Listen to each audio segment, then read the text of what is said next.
et bienvenue dans votre magazine TV My House, consacré à l'habitat dont voici le sommaire. L'achat d'un terrain nécessite de nombreuses charges.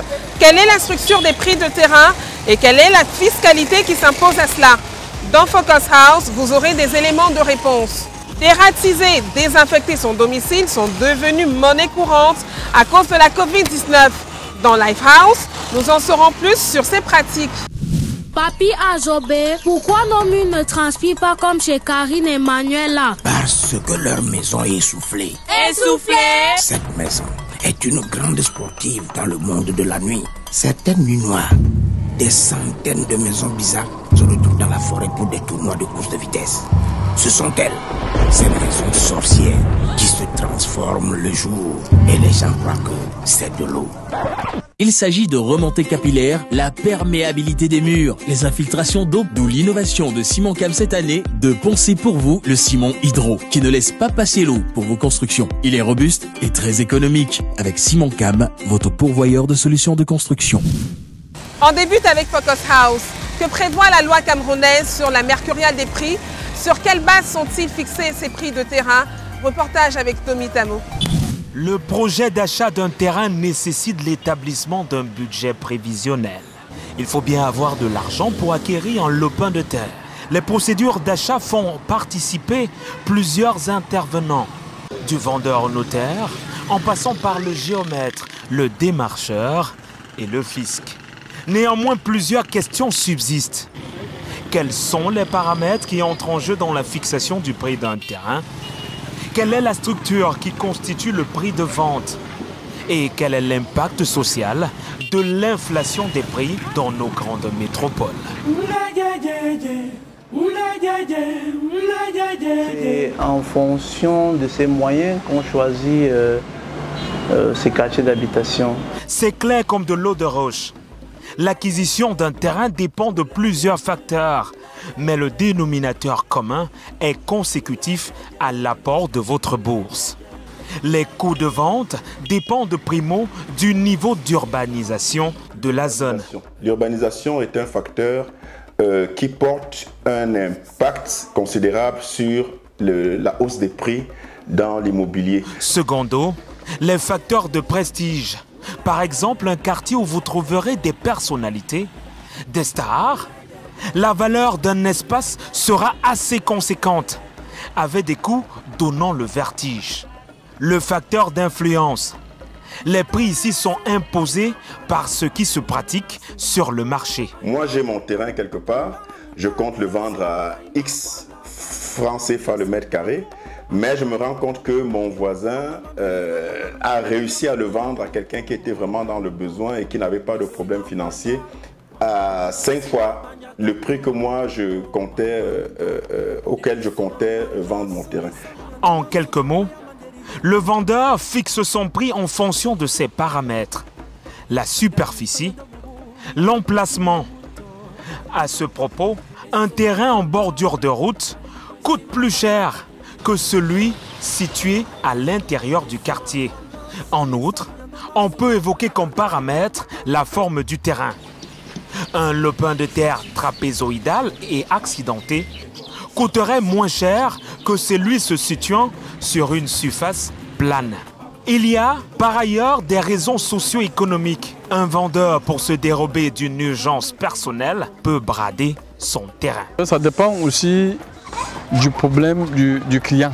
Une belle illustration avec ces quelques exemples. Au niveau de la maison blanche, le terrain commande à partir de 35 000, 40 000.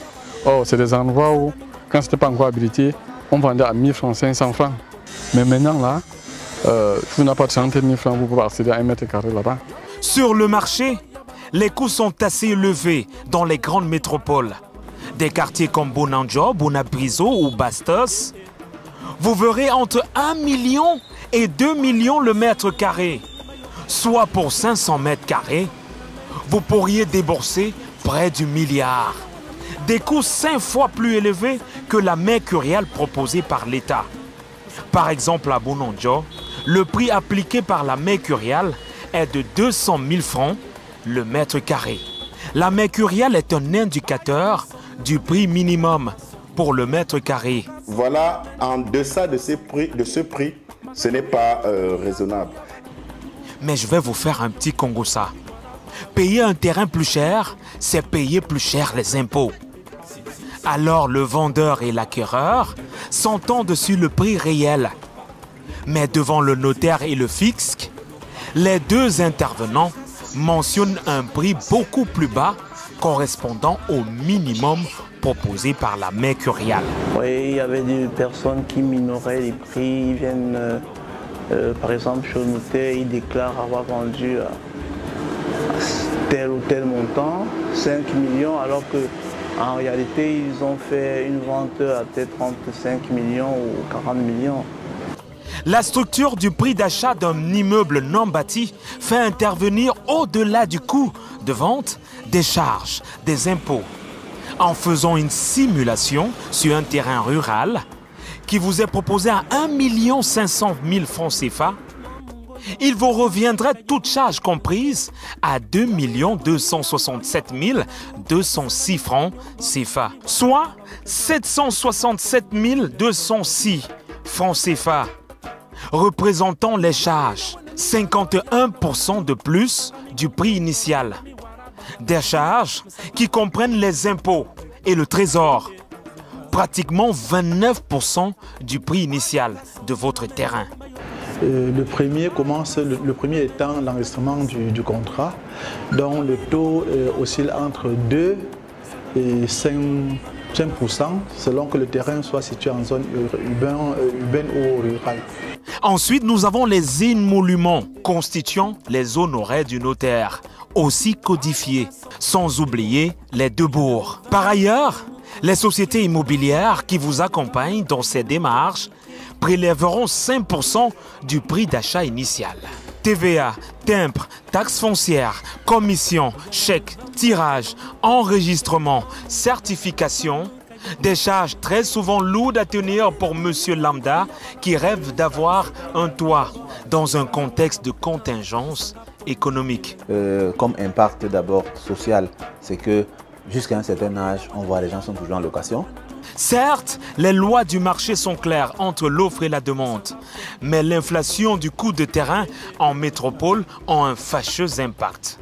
L'adéquation entre l'achat, le prix du terrain et le niveau de vie d'un Camerounais relève vraiment d'un nivellement qui est difficile à faire aujourd'hui.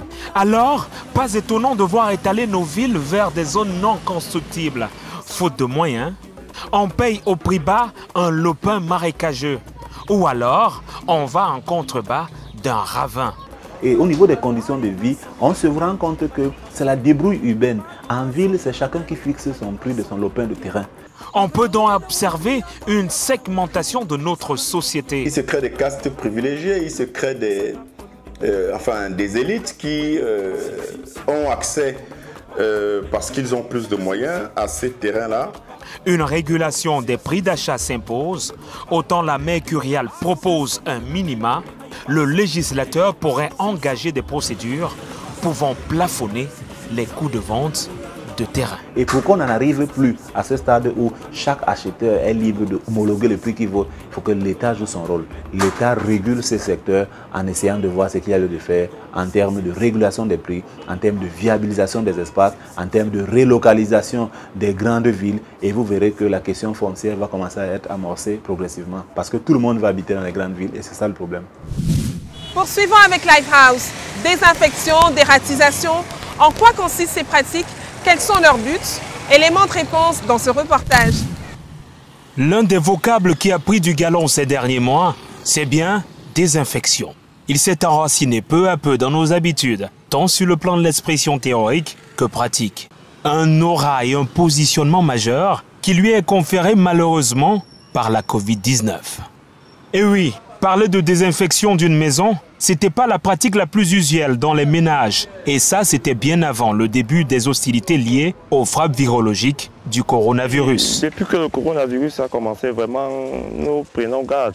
Donc, avec ce qu'on suit un peu partout à la télé. Le corona, moi, je ne le faisais pas. C'est par rapport au coronavirus que je commence à désinfecter tout ce que je fais là. Le train-train quotidien a bien changé. Maintenant, à la maison, on désinfecte tous les poignées de porte, les alentours, les objets de table, les toilettes et même les vêtements. Je mets les enfants dehors pour quelques minutes et je pulvérise à l'intérieur les chambres, la cuisine, le salon. Et puis 30 minutes après, je les fais rentrer. Chacun sa technique pour parer à toute éventualité. Le javel est mis à contribution, ainsi que certains produits désinfectants. La désinfection et la dératisation proposent des solutions pour rendre sain le cadre de vie des occupants. Il est conseillé de désinfecter justement pour permettre à ce que le milieu soit sain et que l'activité humaine puisse s'y dérouler sans anicroche. Une maison désinfectée très souvent, généralement, ça veut dire que c'est une maison qui aura peu de germes. Ce type d'action permet justement d'assainir en fait l'environnement de l'homme. Désinfecter tout le temps veut dire qu'on évite les moustiques, qui viennent avec leurs parasites, on évite certaines bactéries, on évite des virus. Pour la désinfection, l'eau de javel et les solutions de chlore sont fréquemment utilisées. Quant à la dératisation, vous avez ce qu'on appelle communément des raticides. Ce sont des produits justement qui ont pour effet d'éliminer et de neutraliser les souris, les rongeurs en général. Il y a aussi la technique des postes d'appâtage qui permettent d'attirer les rongeurs et une fois présents, ils sont éliminés mécaniquement. La désinfection et la dératisation, c'est aussi une affaire de professionnels. Il y a des sociétés spécialisées en la matière qui proposent leurs services. On prend d'abord la peine de savoir quelle est la cause, c'est-à-dire la raison pour laquelle on nous interpelle. Et une armée de techniciens débarque chez vous. Équipement de sécurité, désinfecteurs au point, la guerre aux germes démarre. Des actions menées sans la présence des occupants. Il est important de recouvrir et de protéger tout ce que vous avez comme documents sensibles ou aliments ou produits alimentaires assez sensibles. Une fois que c'est recouvert, nous procédons avec le professionnalisme dont nous faisons montre. La désinfection à large spectre peut se réaliser en fonction du niveau d'insalubrité et de contamination de votre environnement. À temps très grand, ça veut dire qu'après 6 mois, voire 1 an, on peut le faire une fois en 6 mois. Par contre, une dératisation, en général, on recommande une fois après 3 mois. Par ailleurs, pour les solutions désinfectantes des ménages, il faut au préalable maîtriser les compositions. Il faut toujours prendre la peine de lire les notices techniques parce qu'il ne suffit pas d'utiliser du javel, mais il faut bien comprendre comment est-ce que ça s'utilise. En ce qui concerne les produits désinfectants et dératisants, il est extrêmement recommandé de les mettre à l'abri des enfants pour éviter des cas d'accident liés à un empoisonnement ou à une intoxication. My House, stop et fin à la prochaine édition pour de nouvelles informations sur l'univers de l'habitat. Papi Ajobé, pourquoi nos murs ne transpirent pas comme chez Karine et Manuela? Parce que leur maison est essoufflée. Essoufflée? Cette maison est une grande sportive dans le monde de la nuit. Certaines nuits noires, des centaines de maisons bizarres se retrouvent dans la forêt pour des tournois de course de vitesse. Ce sont elles, ces maisons sorcières, qui se transforment le jour et les gens croient que c'est de l'eau. Il s'agit de remontée capillaire, la perméabilité des murs, les infiltrations d'eau, d'où l'innovation de Simon-Cam cette année de poncer pour vous le ciment Hydro, qui ne laisse pas passer l'eau pour vos constructions. Il est robuste et très économique. Avec Simon-Cam, votre pourvoyeur de solutions de construction.